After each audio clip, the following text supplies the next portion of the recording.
Good evening. Good evening. It's coming up to 9:30 British time on the 6th of July. And I thought I would give you a nice big British thumbs up as we start this little show. There are some interesting things coming out of the mainstream media at the moment. Things that a lot of people from the independent media have been saying for quite a while. And the main thing that is coming out is that Hamas has lost control. Completely lost control of Gaza.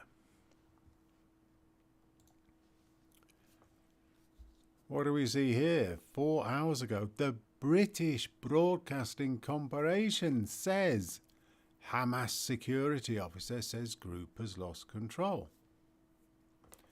It's on the BBC World Service. It's on Reuters. It's on YouTube. It's on VOA. NDTV, The Times of Israel, Kosovo Press, The War Zone, RBC Ukraine. Israel says Hamas has lost control. And a lot of people have been saying this for quite a time. Hello, Mel. A lot of people have been saying this for quite a while, but now the mainstream media has finally picked up on it.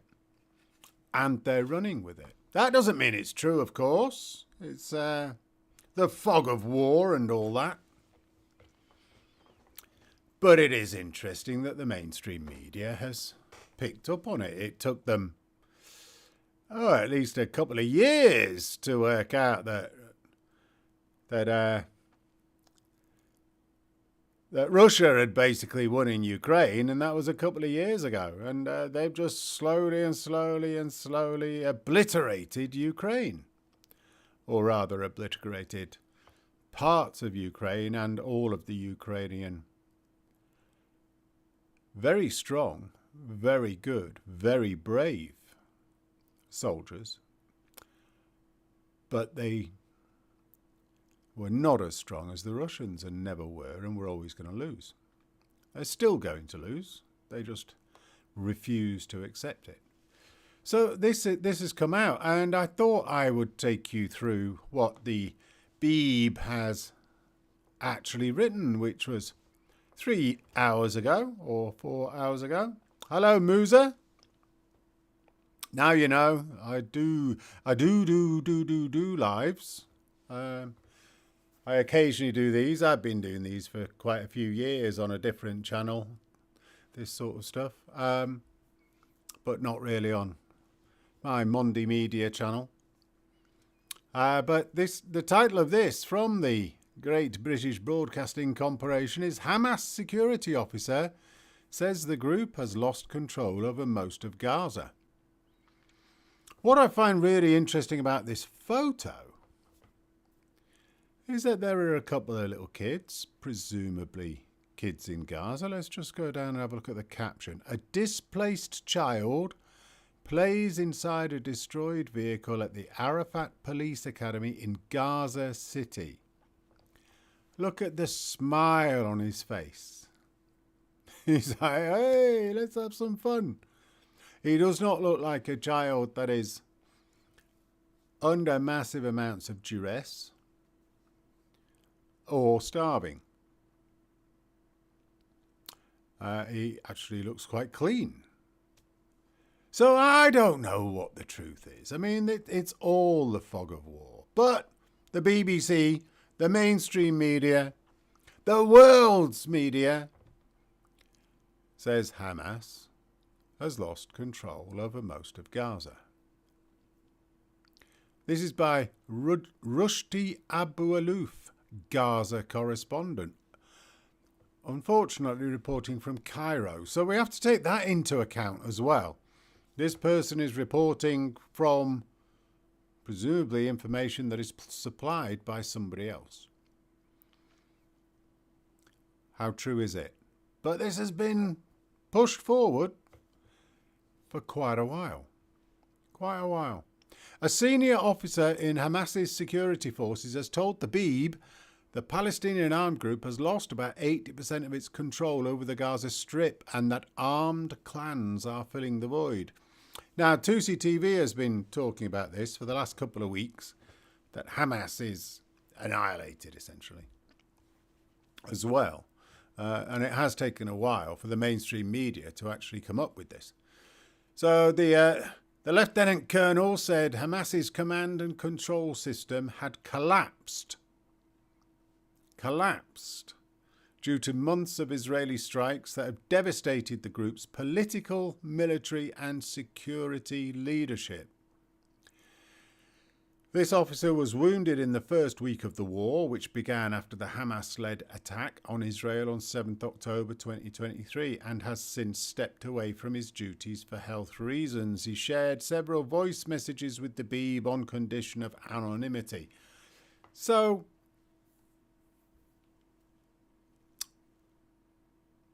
he's a Hamas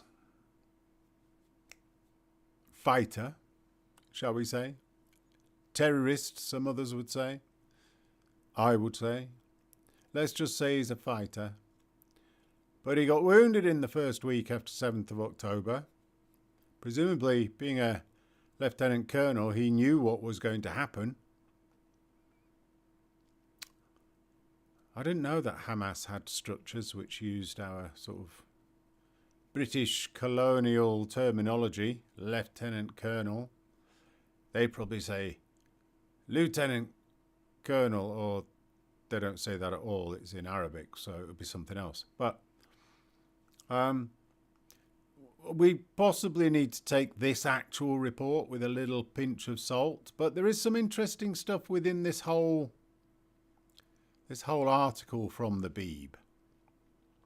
One of the interesting things is this bit here. Armed clans are filling the void. We'll come back to that.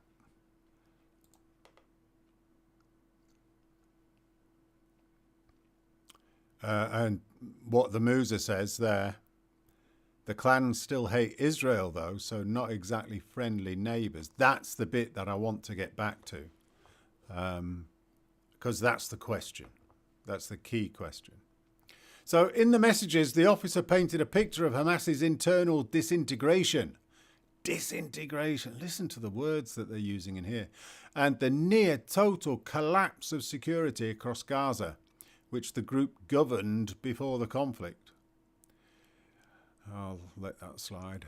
Quote, let's be realistic here. There's barely anything left of the security structure. Most of the leadership, about 95%, are now dead. The active figures have all been killed. So really, what's stopping Israel from continuing this war? That's a really strange question, because even if only 5% of them were dead, the same question can be asked. It's an irrelevant question. The question is that I would have thought this person might be asking is, why isn't Israel stopping the war then? Well, if 95% dead and only 5% left, and there are still 50 hostages in Gaza, who is now controlling the hostages? Who has the hostages? Why haven't they been handed back? If what the Musa said, these clans are not friendly to Israel, then it doesn't change anything. It doesn't matter that it's Hamas. It is the hatred and the desire to kill Israel, Israelis, and to annihilate Israel, remove Israel from the river to the sea. If that continues, then all that's happened is the control has moved from one terrorist organisation to whatever will come next. There never was anything stopping Israel from continuing this war, other than give all the hostages back get rid of Hamas, put in place a government that actually would work alongside Israel and not try to kill them. So logically, it has to continue until the end. All the conditions are aligned. Israel has the upper hand. The world is silent. The Arab regimes are silent. Criminal gangs are everywhere. Society is collapsing. I don't think this person understands what Israel wants. Israel does not want war. Israel does not want to kill. Israel wants its bloody hostages back, and it wants hatred from the other side to stop, so that they don't have to go to war to defend themselves. If this is the propaganda that has been pushed into these people's minds, then no wonder they are like what they're like. Israel has the upper hand. The world is silent. The Arab regimes are silent. That's not what it's about. It's a bit stupid. It reminds me of this Jackson Hinkle tweet that he just put out. Israel's target is not Hamas. It is the elimination of all Palestinians. Quote from a man in Gaza. Okay. It's not true. Israel's target is Hamas, with the intention of removing the head and the snake of hate, and to get their hostages back. They do not want the elimination of all Palestinians, and we'll see this next.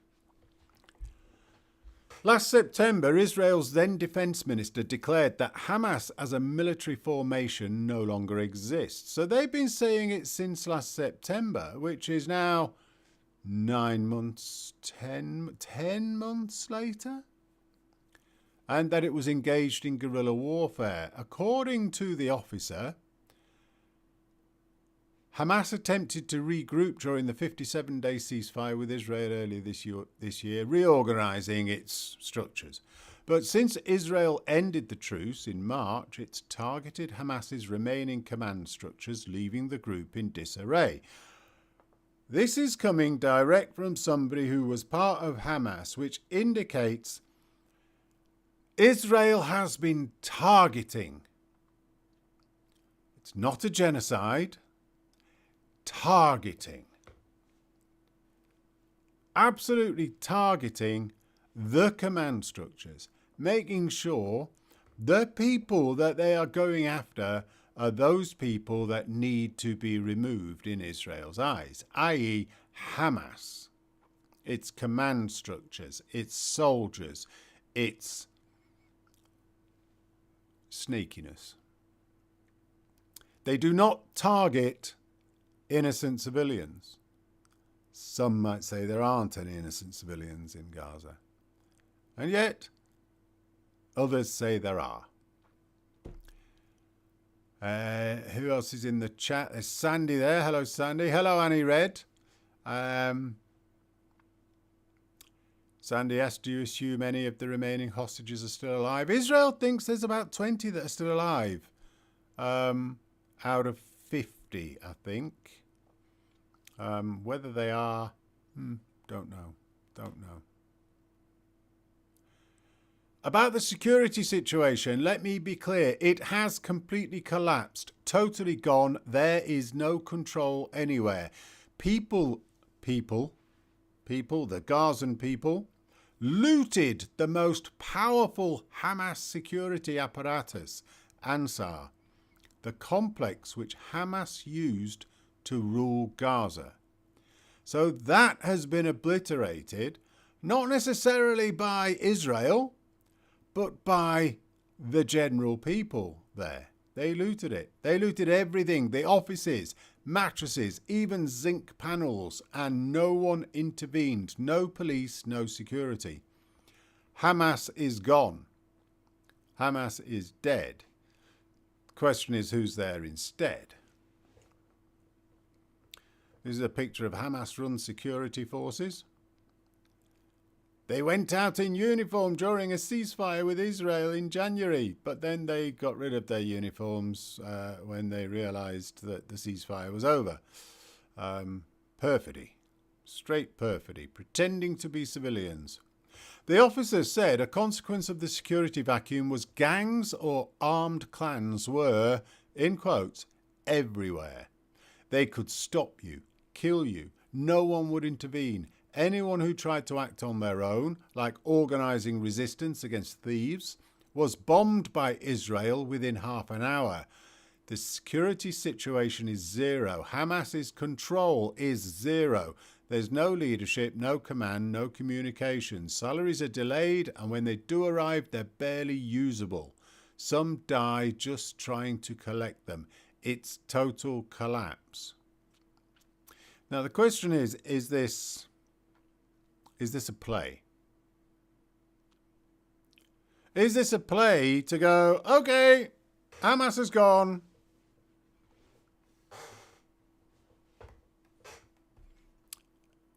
Here's your hostages. Hamas has gone. Now leave us alone. And yet is Hamas still there? And they just come back afterwards. After Israel has gone, okay, right, we'll rebuild Gaza for you. I don't know. On the 26th of June, at least 18 people were killed when an Israeli drone strike targeted a plainclothes Hamas police unit attempting to assert control over a market in Deir al-Balah, accusing vendors of price gouging and selling looted aid, witnesses and medics said.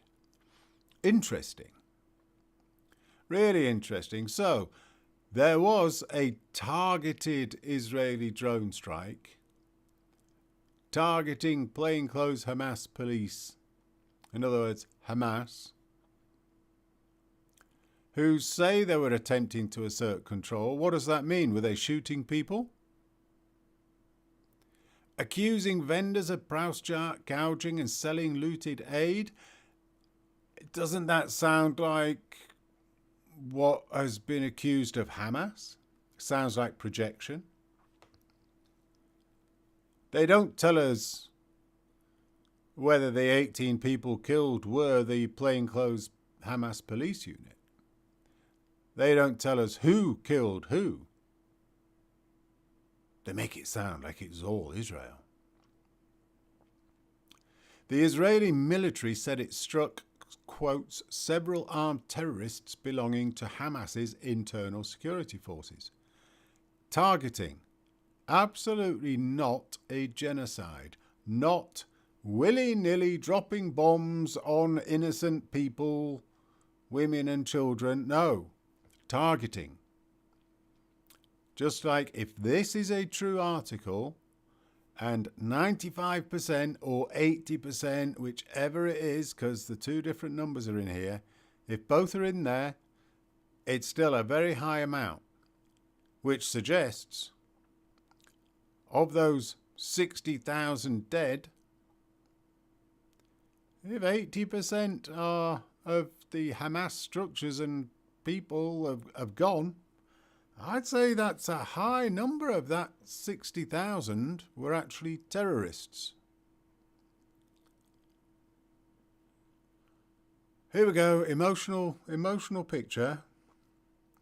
Somebody in a very clean Real Madrid top. At least 18 Palestinians reportedly killed in an Israeli strike. Well, that's not what it said higher up.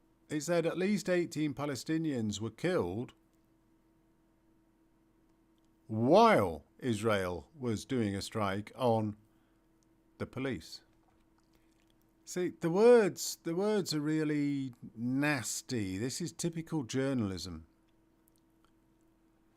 In this vacuum, 6 armed groups affiliated with powerful local clans have emerged as serious contenders to fill the void. These groups have access to money, weapons and men and are active across all of Gaza, mostly in the south. And now this hits on what the Musa said, which is, Do these armed groups absolutely hate Israel just as much as Hamas did? Are they going to be trying to annihilate Israel? One of these groups is led by Yasser Abu Shabab, a figure who has attracted attention from the Palestinian Authority, which is based in the occupied West Bank, Judea and Samaria to others, and is a rival to Hamas as well as regional players, particularly after Israel confirmed last month it was supplying him with weapons.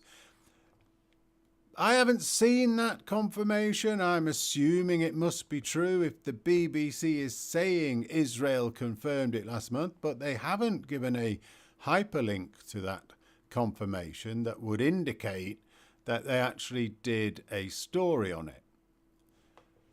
So this would show how the BBC is withholding information to play its little games. So apparently Israel has been supplying weapons to Yasser Abu Shabab and his cult in order that they can fight Hamas, and then Israel might have to fight him and his troops.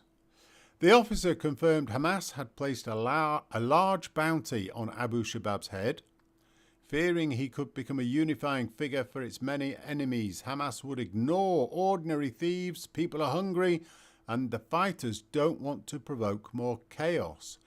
Chaos. There is chaos in Gaza, caused by the disappearance of Hamas and the growth of these various clans. But this guy, if the Hamas fighters find him, they might go after him instead of Israeli tanks. He sounds a bit butthurt about that. Sources in Gaza told the BBC that Abu Shabab was working to coordinate with other armed groups to form a joint council aimed at toppling Hamas. Okay, I mean, we've seen some of the videos. There have been videos. I've not shown them on here. We have seen videos, though, of big units of men with guns running through Gaza. I don't know what it really means for Israel. And this is the key question, I think, really. Armed members, this photo says, armed members of a local clan said they accompanied a convoy of UN aid lorries in northern Gaza to protect it from looting last month. I didn't realise the UN was actually continuing to deliver. I thought all of the delivery of aid was by the Gaza Humanitarian Foundation. So that seems a bit strange. Of course, I could be wrong. It has happened a lot of times.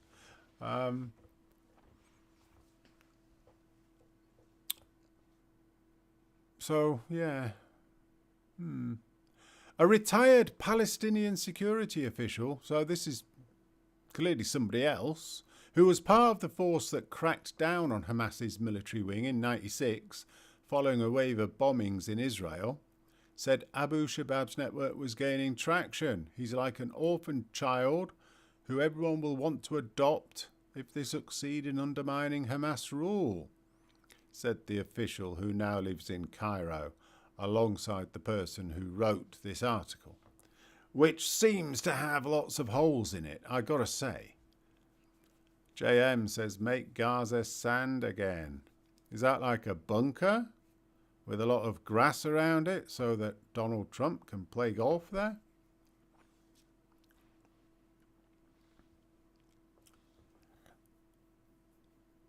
Publicly, all sides deny links to the armed groups in Gaza, but Abu Shabab has met a senior Palestinian intelligence officer 3 times and sent messages of assurance to the Egyptians through relatives in Sinai, he claimed. You know, when the BBC writes this sort of stuff and it has he claimed or she claimed at the end of it, don't they bother asking them for evidence? I am pretty sure in the past people would refuse to actually write stuff and have things in their papers or in wherever they published anything, their magazines, unless they had evidence that it was true. But nowadays you can just get away with, oh, this person claimed it. It's the type of thing you can just go, forget it. But there are so many people that are saying Hamas is dead, Hamas has gone, Hamas has lost control, that there's something here, and it's clearly got the BBC having to scramble to write something. He also said Abu Shabab maintains good ties with Mohammed Darlan's camp, who is a former Gaza security chief who's lived in exile since he fell out with Palestinian Authority President Mahmoud Abbas 15 years ago. None of them get along with each other. They all can't stand each other. The only reason they come together is because they all hate Israel more. I did hear that Judea and Samaria ended up having to be split up, and this is why there are 3 areas, A, B and C, of which the Palestinian-controlled areas are little pockets dotted about that are not connected to each other, because it allows little clans just to control their own little areas. Because if they were actually connected together, all they would do is just fight each other. They can't do anything but fight each other. That is it. They have hate in their hearts. It's currently aimed at Israel. If Israel was able to get it to turn around somewhere else, they'd just let them all kill themselves. The Hamas security officer warned the group was willing to do anything to eliminate Abu Shabab, not because of its current military strength, but out of fear he could become a symbol around which all of Hamas's adversaries rally. For 17 years, Hamas made enemies everywhere. If someone like Abu Shabab can rally these forces, that could be the beginning of the end for us. Now, why didn't the BBC have this type of rhetoric from the beginning? I know everyone complains about the BBC, and I do constantly, and rightly so. But they bury stuff. At the beginning of the war, they were in, there's good reasons why Hamas would do this stuff and whatever, and they're in control and they're really strong. But now they're saying, for 17 years, Hamas have made enemies everywhere. They never admitted this before.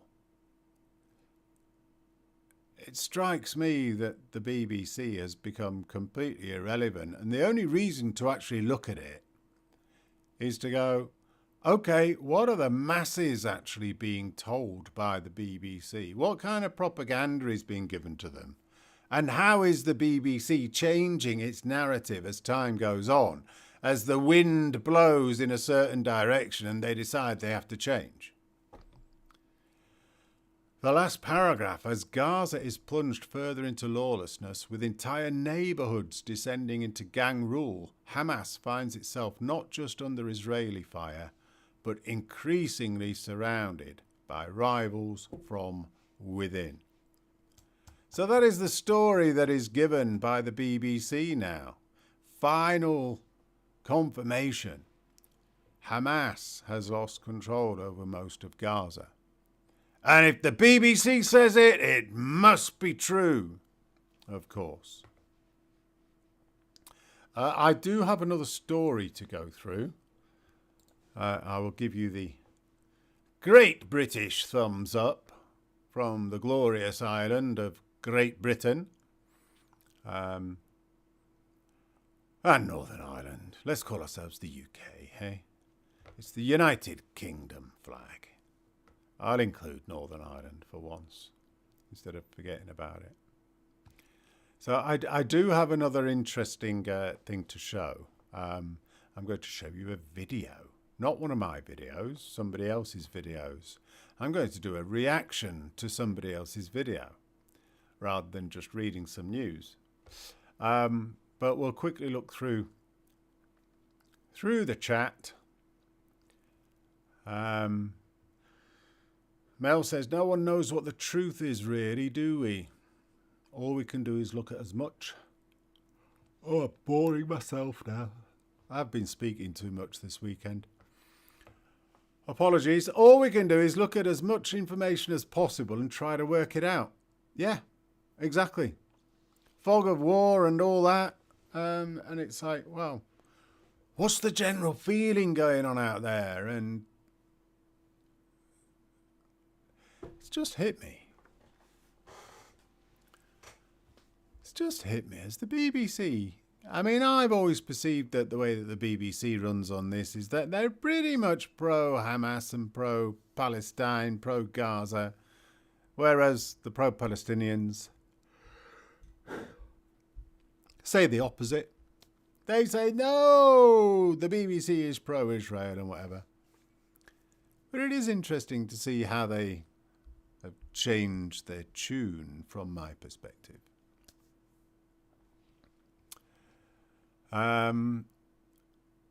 Let's see what else. Why can't all humans in the world just live in peace and harmony together? See, Mel, this is the unicorn. This is the unicorn that everybody wants, but the history of humans is that we have always fought each other. It's the difference between I want a utopia versus this is the reality and we need to protect ourselves and make sure we're ready for some others to come and attack us.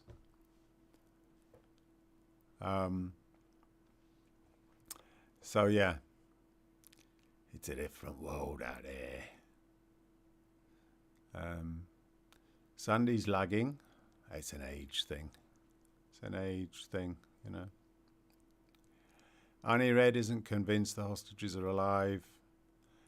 It's nearly 2 years now. Horrific.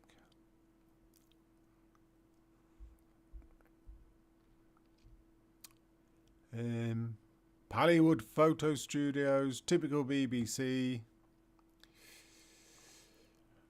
Right then, I'm going to move over to Ireland. Ireland. This is from a guy called Jermaine Unfiltered. Jermaine Unfiltered. I'll come down a little bit. You can read his name here. Jermaine Unfiltered. Irish nationalists block Islamic parade in Dublin. So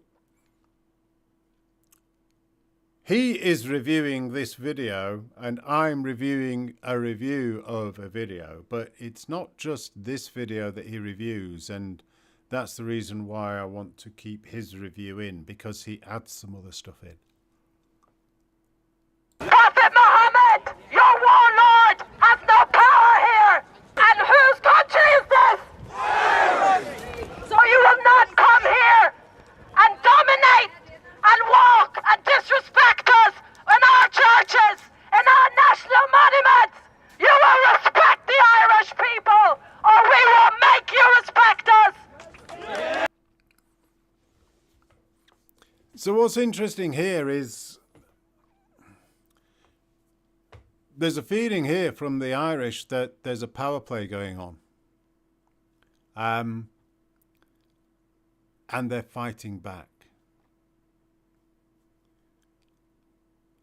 And there's quite a lot of them. It's been arranged, it's been organised. I don't see any police there. I don't see any Garda there. So I don't know whether they actually let them know that they were going to counter something. But there has been a lot of stuff coming from Ireland recently that shows that they are starting to stand up, fight back, as the pro-Palestinians shout. So yesterday, a Muslim procession was scheduled to take place in Dublin, but it was actually blocked by Irish nationalists. And this is the poster by the Irish nationalists, and it says, counter-protest, stand for Irish. Let me just go back to that tweet. Take place in Dublin, but it was actually... So this tweet says, so the Irish heard about a Muslim prayer march that was due to take place in Dublin today. They got themselves out on the streets and blocked them. The Muslims cancelled. Okay, so I don't know when they heard about it. I don't know if they're organised enough. WhatsApp groups, Facebook groups, blah, blah, blah, etc., etc., that you can get that many people out quickly. We know in British cities that the Muslim communities are able, at the drop of a hat, to get people out on the streets, and suddenly the streets are just full of them. And this seems that this is maybe what has happened there, and they might have really organised themselves. That's the first thing that I found really interesting about this. Blocked by Irish nationalists. And this is the poster by the Irish Nationalist, and it says counter protest, stand for Irish heritage, protect our sacred spaces, Ireland is calling, July 4, 2:30 p.m. It's a word I've not heard used, and it's about time it was, and I had forgotten about it, the word heritage. People talk about the indigenous, the English, the British, the blah, blah, blah. I haven't heard the word heritage. We need to use that word. Heritage has really good connotations. It does not mean traditional. It does not mean anything. It's about your culture, your heritage. What made you you? How you were brought up, totally intertwined with your cultural heritage. I think we need to use that.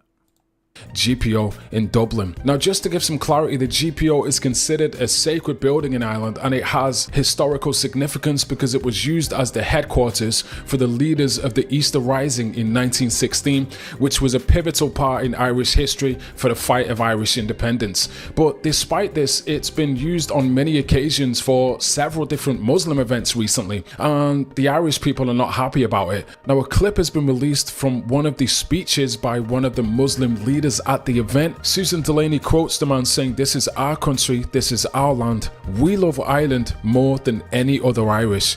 If you didn't know why today's protest against the Muslim march at the GPO was necessary, now you do." And now, before he actually plays this clip, I want to highlight what the Musa has said here. We need to start becoming more organised in the rest of the UK. That's the reason why I am showing this. That is the sole reason. We must become more organised. I was filming at a march yesterday in Leeds, and there was individuals that would say things, and there was one individual bloke, yes, he'd had a bit to drink, but he was standing up, and he was going, no, this isn't right. It's morally wrong. It's against our heritage. He didn't use that word, but that word needs to come out to me. And I'm wondering whether maybe he'll be there with 10 mates next week, and then the week after he'll be there with 50 mates. I don't know. It might happen. Or it might just be that it just all sort of flakes away because we're just British and we just let things happen to us, and stoically we just allow it and go, oh, it'll be all right. And the shit really has to hit the fan before people decide that they have to get involved. But this is the reason why I'm actually showing this. It has been talked about by Charles Veitch very recently. We need to get people out. It's been talked about by Tommy Robinson. It's been talked about by all the big guys. But I don't think people are ready yet. Not in their thousands and in their millions. We are all British heritage. And here's the clip. This is our country. This is our land. We love Ireland more than any other Irish. Well, while there is a silly advert going on, which I just managed to mute, could you imagine a foreigner? Imagine a foreigner coming to your country, going onto the steps of one of the most important cultural centres of your country and saying that he, as a foreigner, a migrant, is more Irish than the Irish, is more indigenous than the indigenous population, has more right to the heritage of the country than the people who were born there and whose ancestors were there. No wonder. I mean, if you've got people like this saying stuff in Ireland, no wonder that people are going absolutely mad. I would be going mad as well. This is our country. This is our land. We love Ireland more than any other Irish. Now, the Muslim procession, it actually takes place every year at the GPO, but the Irish Christian community have not been happy about it. As I say, it's considered a sacred place in Ireland, but the Muslim communities continue to use it for many different occasions. This is a clip of the Muslim community using the GPO for giving haircuts to people outside. And this is another clip at the GPO of the Muslim community using it for another protest as well.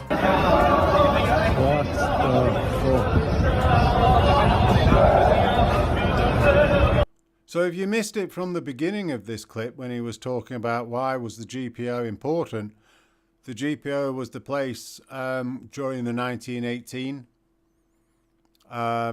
independence movement in Ireland where they coordinated everything. It's where their generals were in fighting the British. It's like, this is massive history for Ireland, for the Irish. The Irish have a long history of fighting for their land. And yet, their governments have allowed this to happen.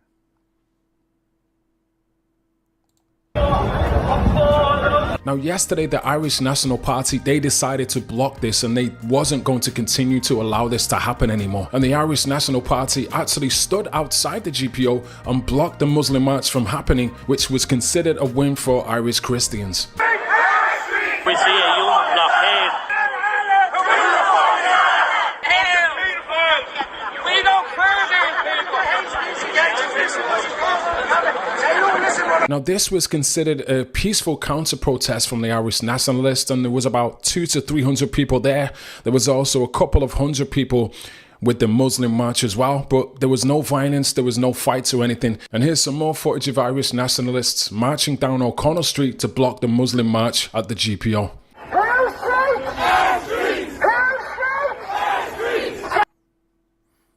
I love that every protest march uses that chant.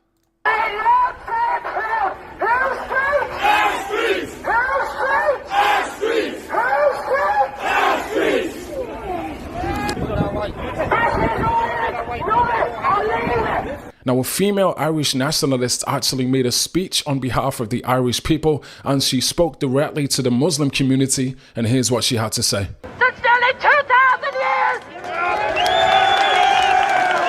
since the 5th century, you will not disrespect us. You will not walk on our soil and disrespect our men and women. Our ancestors are watching over us. We are the fighting Irish. We are not. Never mess with an Irish woman. Just a bit of advice. We are not racist. We love our country. And we don't care about what names you say. And we are not Islamophobe. Because phobies are being afraid. And do we look afraid? Here, Prophet Muhammad, your warlord, has no power here. This is a Christian country. Christ is king. Christ is king.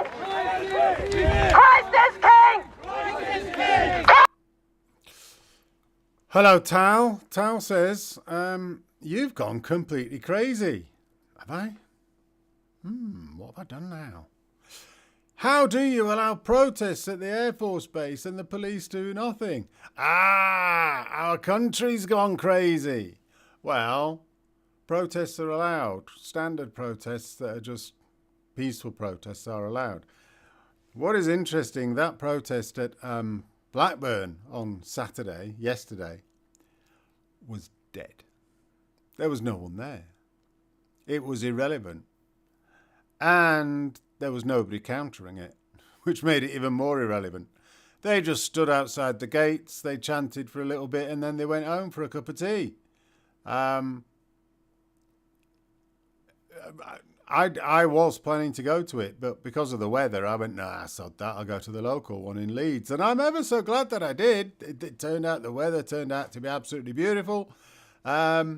And there was some interesting stuff going on in Leeds, and I was able to rant for a while. But yeah, the police, when you say the police did nothing, the police were sort of just opposite them, watching. But behind them, there was all the RAF, because they knew that there was going to be that protest there. So there was nothing to fear from that particular episode. Christ is king! Christ is king! Who's king? Christ is king! Who is king? Christ is king! What are we? Christians! And whose country is this? So you will not come here and dominate and walk and disrespect us in our churches, in our national monuments. You will respect the Irish people, or we will make you respect us.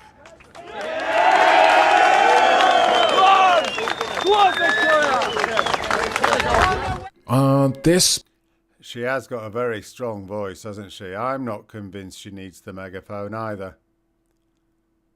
speech was emotional and it hit me in the heart like a bullet to the chest. Now, I have a confession to make. When it comes to politics, I am not left, I'm not right. I simply resonate with what is fair and what is correct. And this speech resonated with me. Now, I'm a British citizen. My mother's white British, but my father's a black Jamaican. So my ancestors were literally slaves for hundreds of years. So I understand the psychological traumas of oppression that the Irish people are feeling. And also here in Britain, our culture and values is being pushed aside for mass immigration. So I can relate to the Irish people in that respect as well. And as I say, I simply resonate with what is fair and what is correct. And this speech was exactly that. Now, I think he was talking a right load of shit there.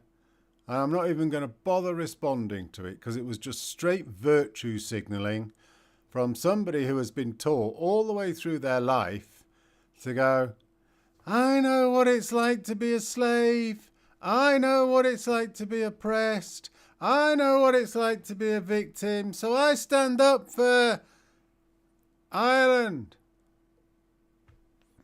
Ireland can stand up for itself, much like Israel can, you know? But they have to get off their asses and do it. This was the clip that which was the reason why I wanted to show this guy's review of stuff, because this clip really pushes things home.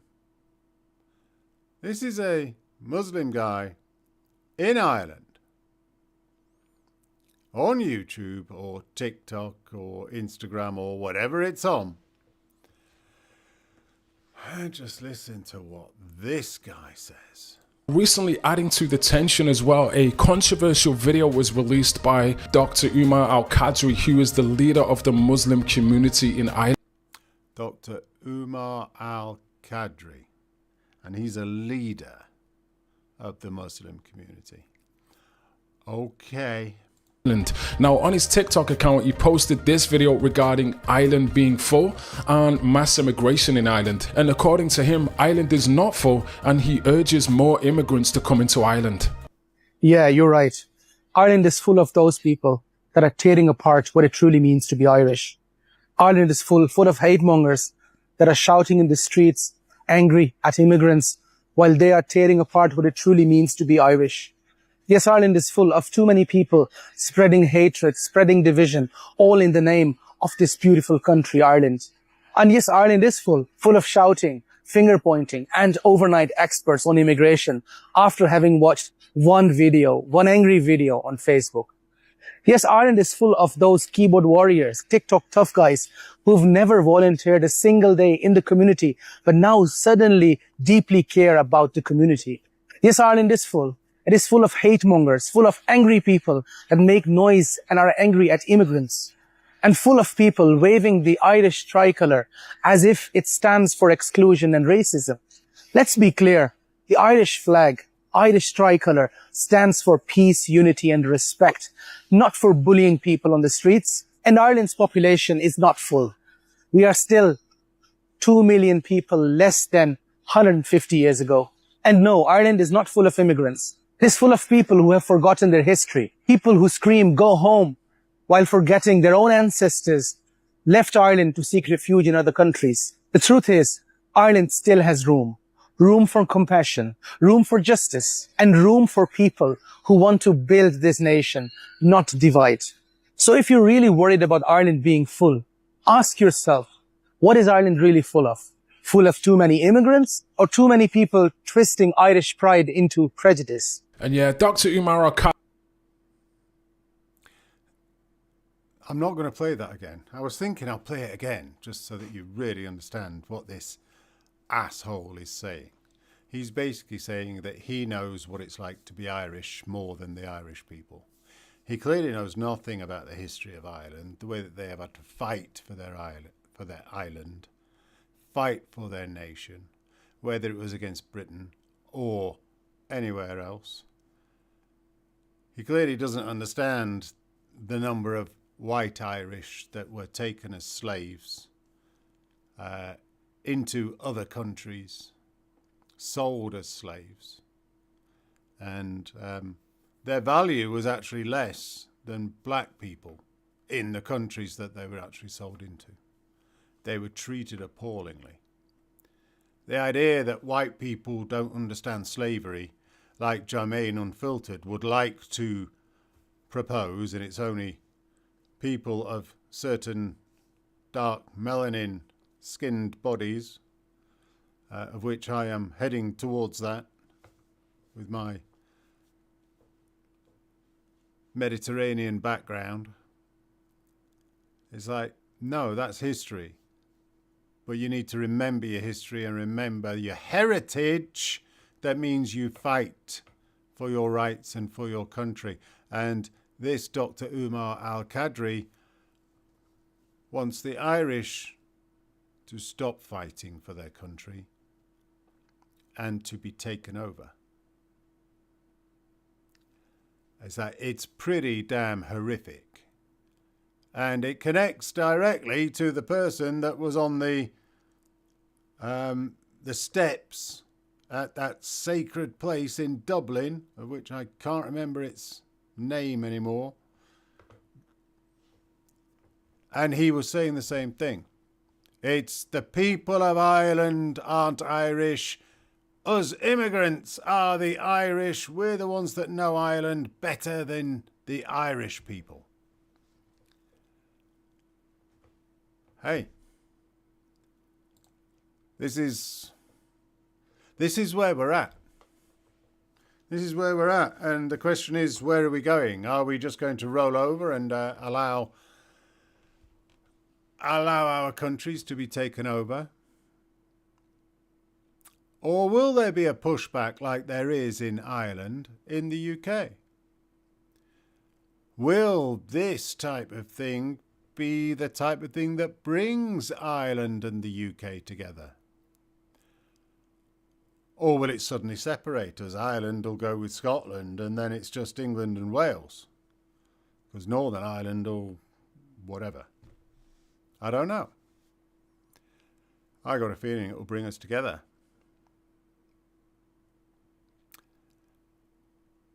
Sandy, thank you very much for that comment.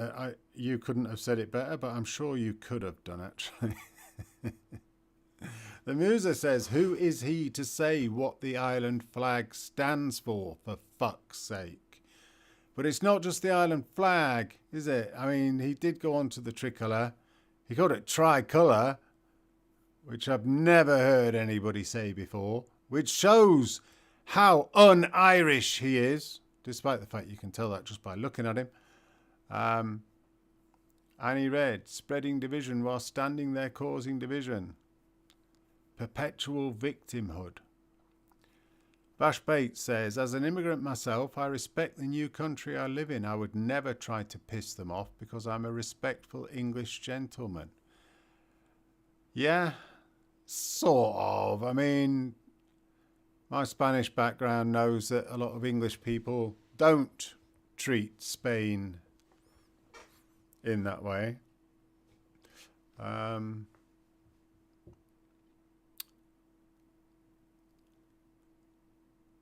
So, the Musa says, my grandmother's family came from Ireland to Liverpool during the famine. Yeah.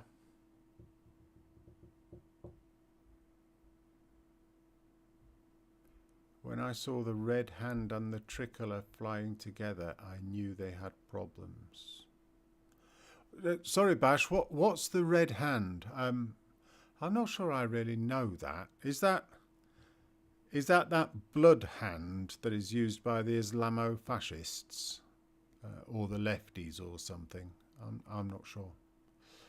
I'm basically just waffling on now. So that is it. That is it for tonight. Thank you very much for watching. I'm just going to wait for Bash to tell me what the red hand is, because I'm interested in that. Otherwise, I'll have to start Googling and I'll probably come up with something incorrect. The Northern Irish flag. Right, okay. Well, you know, it's this stuff it's the stuff that I've said on a different stream under a different moniker. There is this massive growth in Christian nationalism, and it doesn't matter what sect of Christianity you're from. I think these people are going to come together in order to deliver the common good. This growth in Christian nationalism seems to have a lot of secularists with it as well, pretending that Jesus is Lord. I don't know how that works and fits together, because in the end it'll all just fall apart at some point. But if you're talking about heritage, our heritage here in the UK is that we were a Christian country. Prior to that, we were a pagan country, but nobody ever talks about that, unless you're going to Stonehenge on the 23rd of June or anything. So, anyway, I'm out of here. Have a good one. Hello, News Now Yorkshire. You're late. You can go back to the beginning. And I will see you sometime soon.